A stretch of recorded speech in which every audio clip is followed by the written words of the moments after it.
Summer சீசன்ல சின்ன குழந்தைங்களுக்கும் பெரியவங்களுக்கும் நேசல் ப்ளீடிங், அதாவது மூக்குல இருந்து ரத்தம் வரக்கூடியது ஒரு காமனான பிரச்சனை. ஆனா இந்த பிரச்சனைக்கு சரியான முறையில நம்ம ஃபர்ஸ்ட் எய்ட் எடுக்கலன்னா அது அவங்க உயிருக்கே ஆபத்தா போய் முடியும்னு சொன்னா உங்களால நம்ப முடியுதா? இந்த வீடியோல நேசல் ப்ளீடிங்க்கு எப்படி ஃபர்ஸ்ட் எய்ட் பண்றது, நேசல் ப்ளீடிங் வராம இருக்கிறதுக்கு என்னெல்லாம் பண்ணலாம் அப்படின்னு சொல்றதுக்கு முன்னாடி இந்த வீடியோவை சேவ் பண்ணி வச்சுட்டு உங்க ஃப்ரெண்ட்ஸ் அண்ட் ஃபேமிலிஸ்க்கு ஷேர் பண்ணுங்க. ஏன்னா ஆபத்தான சூழ்நிலையில இந்த வீடியோ அவங்களுக்கு உதவியா இருக்கும். நேசல் ப்ளீடிங் அல்லது எபிடாக்சிஸ் சொல்லக்கூடியது சம்மர் சீசன்ல ரொம்ப காமனா நடக்கக்கூடியது.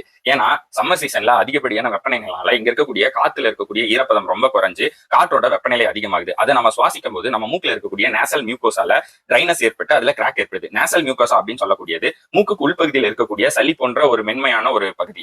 இந்த நேசல் மியூக்கோசா ட்ரை ஆகி இதுல கிராக் ஏற்படும் போது பக்கத்துல இருக்கக்கூடிய பிளட் வெசல்ஸ்ல கிராக் ஏற்பட்டு அதுல இருந்து ரத்தம் வர ஆரம்பிக்குது. மூக்குல நிறைய சின்ன சின்ன ரத்த நாளங்கள் இருக்குது, அதாவது பிளட் வெசல்ஸ் இருக்கு. இந்த பிளட் வெசல்ஸ் எல்லாம் லிட்டில்ஸ் ஏரியா அப்படின்னு சொல்லுவாங்க.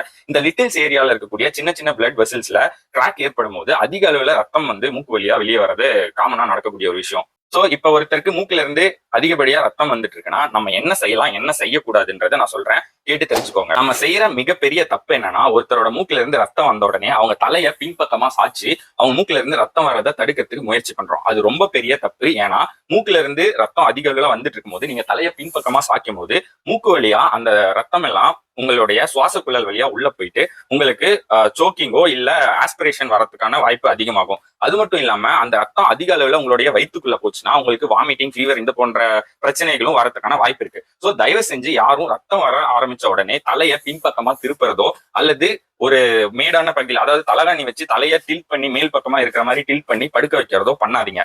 தயவு செஞ்சு என்ன பண்ணணும்ன்றத தெளிவா தெரிஞ்சுக்கிட்டு பண்ணுங்க.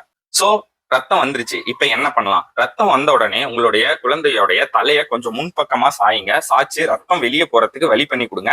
ஏன்னா அந்த ரத்தம் பின்னாடி போக கூடாது, கீழே வரணும். அதுக்கேற்ற மாதிரி நம்ம ஃப்ரீயா பண்ணி விட்டுடும். அந்த வேயை ஃப்ரீ பண்ணி விட்டதுக்கு அப்புறம் உங்களுடைய குழந்தையோட கையை வச்சு மூக்கோட இந்த சாஃப்ட் ஏரியால இந்த மாதிரி கையை வச்சு கொஞ்ச நேரம் அமுக்கி பிடிக்க சொல்லுங்க.